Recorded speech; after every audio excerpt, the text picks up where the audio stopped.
o MBL foi uma das forças por trás do advento do mal maior. Então, quando você tem um mal menor e um mal maior, não é lícito você apoiar o mal maior, como o MBL que construção. Eu acho, por exemplo, que todas as decisões tomadas pelo bolsonarismo para se proteger da prisão do Flávio Bolsonaro, construídas da seguinte maneira: vou empoderar o STF aqui, vou ceder, vou entregar a Lava Jato a colar, voto junto com eles e articulo junto com eles para destruir a revolução que inclusive levou o Bolsonaro ao poder, que foi aquele processo histórico que redundou na prisão do Lula, na queda da Dilma e na ascensão da direita. Ele gestou esse mal. Tanto que o próprio Eduardo Bolsonaro comemorou, né? Disse que era bom, que aí ia voltar a ter polarização. As decisões que trouxeram o PT pro poder foram tomadas pelo Bolsonaro. Nós não tínhamos sequer poder pra isso. Não, a gente sempre se opôs ao PT. Assim, outro dia eu falei, olha, parece que o Centro Dom Bosco, ele fez até fizeram um post mais ou menos simpático. Olha, agora concordamos com o MBL, que eu tinha falado, olha, muito bem-vindo esse renascimento católico. Eu tinha visto mudaram um pedaço do meio. Ok, ele falando, olha, eles acertaram isso. Aí me disseram que, na verdade, o cara passa a boa parte do vídeo lá, né, no mínimo sendo injusto e impreciso, né? Então vamos lá, vamos ver o que falou aí. Vamos lá. A oração da Igreja Católica que vai restaurar o Ocidente e não o contrário. A gente não se furta de defender o mal menor quando é preciso defender. Então, quando existe uma extrema esquerda que quer destruir o país, que quer destruir a igreja, que quer roubar, nos prender, nos exilar, nos expoliar, quando você tem uma extrema esquerda dessa, né, cujo maior representante hoje é o PSOL e o governo eleito, e uma direita cheia de erros, liberal, maçônica, protestante, você tem dois males aqui. Um mal maior, que é o mal da extrema esquerda, e o mal menor, que é o mal da direita. Então, quando você tem esses dois males e não tem uma alternativa católica, você precisa ir para o mal menor. E aí esse é um dos problemas do MBL, porque como o MBL ele tem um projeto de poder em si, né, não está preocupado com o bem comum. Pausa, eu acho o máximo, né? O MBL tem um projeto, mas assim, o nosso projeto não é preocupado com o bem comum. Quem disse que não é? O que a gente faz que desqualifica a nossa ação para parecer que a gente é pragmático o tempo todo? Eu volto a colocar, ser bolsonarista seria a coisa mais pragmática que nós poderíamos fazer. Nós seríamos muito maiores. E olha, dá para ser bolsonarista, ganhar eleições e depois trair o Bolsonaro. Não é o que os intergalácticos estão fazendo com o Bolsonaro, e sendo denunciados por isso? Levar os votos do Bolsonaro e depois estão apunhalando ele. A gente podia fazer isso.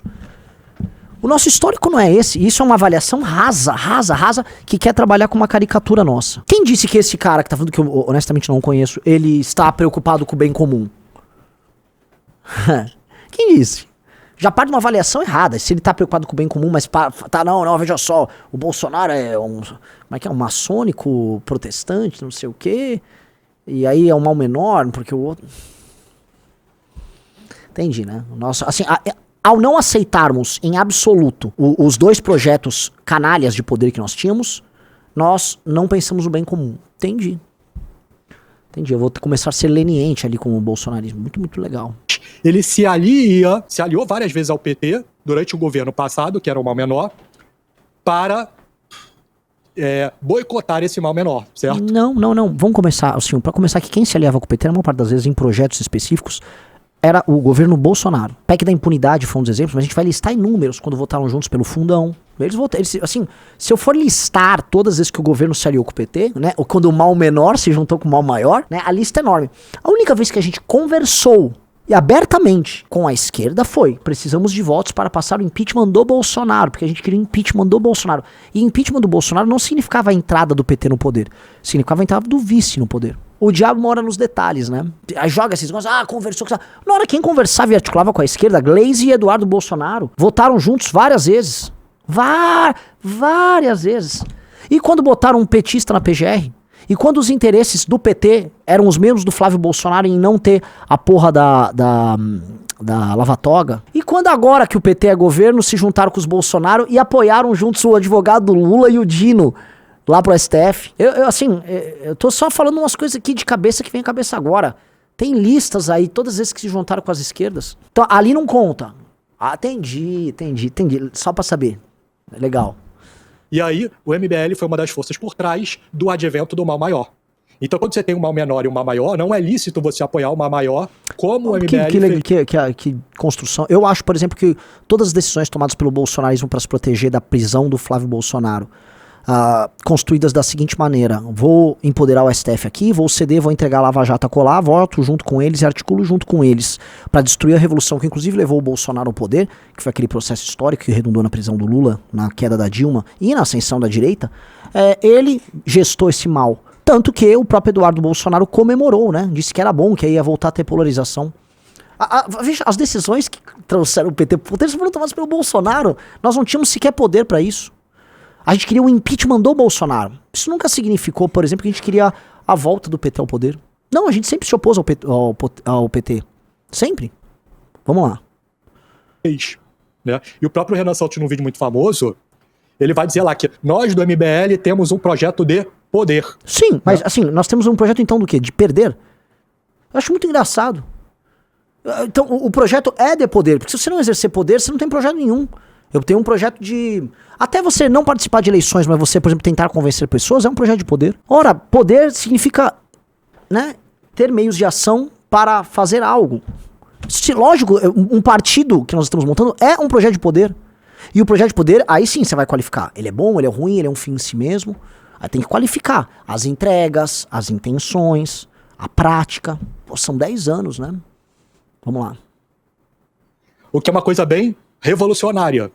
Porque na concepção católica, né, que é um desenvolvimento superior, né, ao que os próprios gregos já tinham descobertos no âmbito natural, quem deve ser aquele político? O político deve ser aquele que nem quer ser político, mas ele é um sábio, né? Ele se desenvolveu, ele se tornou um homem virtuoso, então ele deve ser lançado à política ainda que não queira.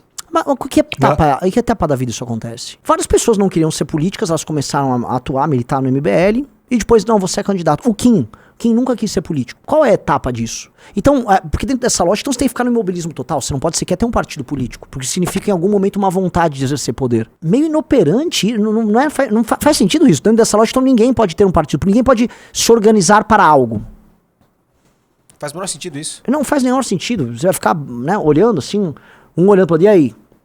Ninguém quer, tal. Pô, parabéns, ninguém quer fazer nada, que legal. Não, cara, quando a gente fala projeto de poder, significa colocar as melhores pessoas de maneira mais qualificada nos locais corretos e lutar para fazer bons mandatos e saber que vai falhar várias vezes no caminho. E saber que é sempre imperfeito. A pessoa que vê o poder como um fim em si, o poder como reprodução de poder, em geral um cara do centrão, um mamador, um sujeito autoritário, esse cara é problemático. Nós combatemos esses caras. E nós temos que resistir às tentações de ser assim. Mas, né, são saltos, né? O cara dá uns saltos lógicos ali.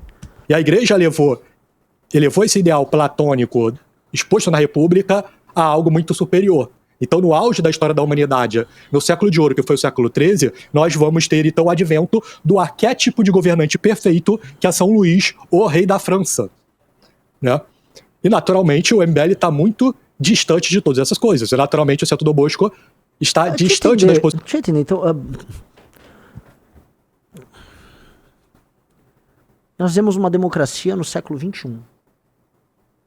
A gente tem que então se submeter a categorias e modelos monárquicos do século XIII, é isso? Eu sei lá, cara, honestamente, cara.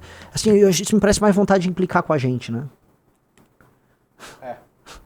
Me parece isso, né? Porra, galera, o Kim não é um monarca, cara. Já sei, deixa eu ver. Esses caras gostam do príncipe? Me parece que sim, né? Já me falaram que esse cara... Entendi. Ah, entendi. O príncipe aí é o monarca católico lá. Entendi. Ah, tá. Pô, a gente não é o grupo do príncipe. Eu não vou ficar atacando, vou fazer ad hominem, nem o conheço, tá? Já entendi, tá? Querendo... É o disclaimer ali, ó. Não gosto do MBL. Legal, cara, ó. Também não estamos pedindo pra gostar, tá? Valeu.